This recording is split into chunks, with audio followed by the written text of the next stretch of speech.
បាទសូមជម្រាបសួរទៅកាន់ពុកម៉ែបងប្អូនទាំងអស់គ្នាហើយក៏សូមស្វាគមន៍មកកាន់ Channel ជាងម៉ូតូខូចទាំងអស់គ្នាបាទអញ្ចឹងខ្ញុំមានវីដេអូថ្មីក៏ដូចជាដំណឹងថ្មីអំពីតម្លៃម៉ូតូ Honda Dream ឆ្នាំ2026មកចែករំលែកជូនពុកម៉ែបងប្អូនទៀតហើយណាបាទអញ្ចឹងក្រោយពេលប្រជុំហើយគឺតម្លៃ Honda Dream គឺមានការចុះថ្លៃច្រើនមែនតើណាពុកម៉ែបងប្អូនអរគ្នាបាទអញ្ចឹងសម្រាប់ថ្ងៃនេះគឺពេលព្រឹកថ្ងៃទី25ខែ9ឆ្នាំ2025ណាពុកម៉ែបងប្អូនអរគ្នាបាទអញ្ចឹងតម្លៃម៉ូតូ Honda Dream គឺចុះច្រើនបាទអញ្ចឹងមុននឹងចូលទៅដល់តម្លៃម៉ូតូសូមពុកម៉ែបងប្អូនអរគ្នាជួយ Subscribe Channel YouTube ខ្ញុំបានអ្នកមួយផងដើម្បីឲ្យកម្លាំងចិត្តដល់ខ្ញុំធ្វើវីដេអូបន្តទៀតបាទហើយបើសិនជាពុកម៉ែបងប្អូនអរគ្នារកឈ្មោះ Channel YouTube ខ្ញុំអត់ឃើញគឺ search ពាក្យថាជាងម៉ូតូខូចទៅគឺនឹងចេញហើយណាពុកម៉ែបងប្អូនអរគ្នាបាទអញ្ចឹងខ្ញុំសូមបញ្ជាក់ផងដែរថាសម្រាប់តម្លៃម៉ូតូ Honda Dream សម្រាប់ពណ៌ខ្មៅតម្លៃផ្សេងណាពុកម៉ែបងប្អូនអរគ្នាហើយសម្រាប់ពណ៌ក្រហមនិងពណ៌ខៀវតម្លៃថ្លៃជាងពណ៌ខ្មៅ$100ណាពុកម៉ែបងប្អូនអរគ្នាបាទហើយតម្លៃនេះគឺចេញ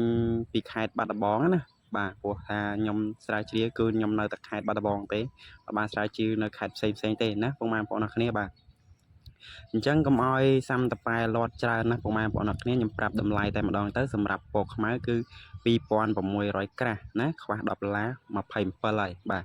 ហើយសម្រាប់ពណ៌ខៀវនិងពណ៌ក្រហមគឺតម្លៃថ្លៃជាងនឹង$100ណាពុកម៉ែបងប្អូនអរគ្នាបាទអញ្ចឹងពុកម៉ែបងប្អូនអាចរកទិញបាននៅតាមសាខា Honda ទូទាំងខេត្តបាត់ដំបងហ្នឹងបាទតម្លៃគឺដូចគ្នាទេបាទតម្លៃណាតាមសាខា Honda គឺតម្លៃដូចគ្នាទេណាបាទប៉ុន្តែបើសិនជាពុកម៉ែបងប្អូនអរគ្នាទិញនៅតាមស្តង់អាហ្នឹងតម្លៃថ្លៃជាងបន្តិចណាមិនបន្តិចធម្មតាទេគឺបន្តិចក្រាស់តែម្ដងបាទអាចនឹងថ្លៃលើ